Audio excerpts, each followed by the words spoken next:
জাহান্নামীদেরকে জাহান্নামে নিক্ষেপ করার পর তারা আল্লাহর কাছে 3টি জিনিস চাইবে। 1 নাম্বার, জাহান্নামীরা বলবে, হে আল্লাহ, আমাকে এত কষ্ট না দিয়ে আমার মৃত্যু দিয়ে দাও। তখন আল্লাহ তাআলা বলবেন, হে বান্দা, জাহান্নামে কোনো মৃত্যু নেই। নাম্বার 2, জাহান্নামীরা তখন বলবে, হে আল্লাহ, তাহলে আমাদের জাহান্নামের আযাব একটু হালকা করে দেন। 1 মাসে অন্তত 1 দিন বিরতি দেন, অথবা 24 ঘন্টার মধ্যে আমাদের 10 মিনিট হলেও আযাব থেকে বিরত রাখুন। হে আমাদের রব, আমরা আর পারছি না জাহান্নামের কষ্ট সহ্য করতে। তখন আল্লাহ তাআলা বলবেন, 1 সেকেন্ডের জন্য জাহান্নামের আযাব কমানো হবে না। নাম্বার 3, জাহান্নামীরা বলবে, আল্লাহ, আমাকে দুনিয়ায় আরেকবার পাঠিয়ে দিন।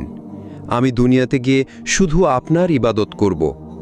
তখন আল্লাহ বলবেন, দুনিয়াতে আর ফেরত দেওয়া হবে না। আমি তোদের